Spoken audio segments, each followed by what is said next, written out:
Tales from the Cremation Ground. Tales from the cremation ground. The eye that wanted to see itself, the great eye of the world, floated in the ether.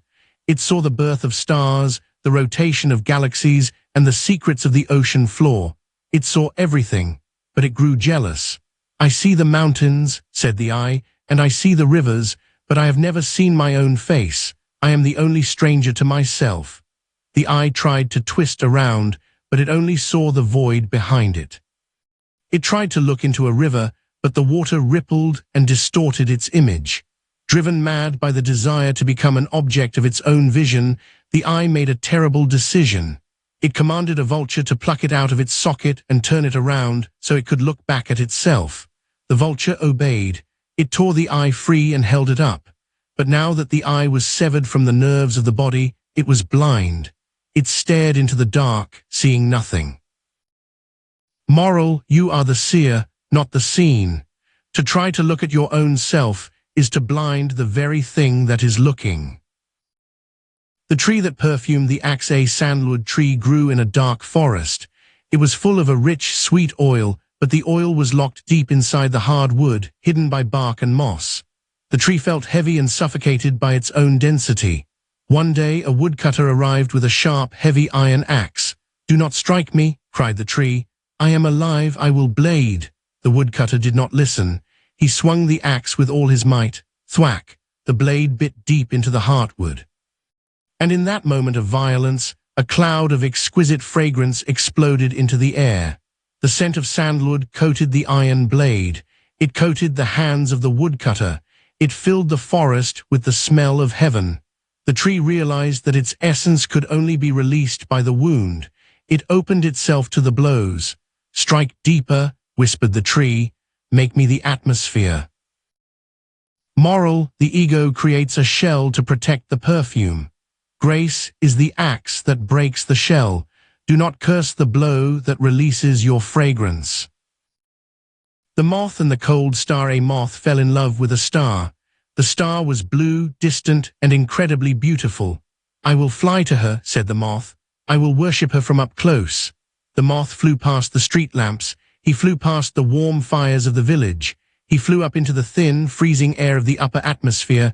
His wings grew heavy with ice. His breath froze in his chest. He looked at the star. She was still millions of miles away, cold and indifferent. She did not offer heat, she offered only light. The moth fell from the sky, frozen solid, and landed in the wax of a burning candle. In his last moment, as his frozen wings touched the hot flame, he felt a searing pain that turned into instant bliss. He vanished into the fire. "You fool," crackled the candle. "You sought God as an object in the sky and froze to death. You should have sought God as the fire that consumes you." Moral: to worship the divine from a distance is spiritual death. You must fly into the flame and become the burning. The man who dug for the sky. A miner lived in a deep, dark cave. He had heard legends of the sky, a vast, blue openness full of light. He wanted it desperately. "I will find this sky," he said. "I am a miner, I know how to dig."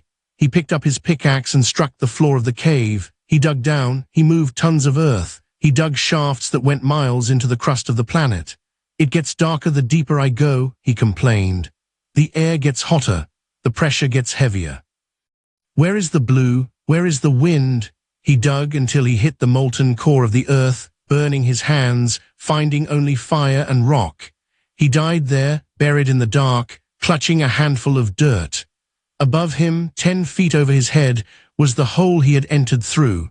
If he had simply stopped digging and looked up, he would have seen the clouds. Moral: you are digging for freedom using the tool, the mind, that buries you. Stop digging. The sky is in the opposite direction of your effort. The drum of silence. A king commanded his musicians to build the perfect instrument. "I want a drum," he said, "that plays the sound of the universe." They built drums of dragon skin. They built drums of hollowed gold.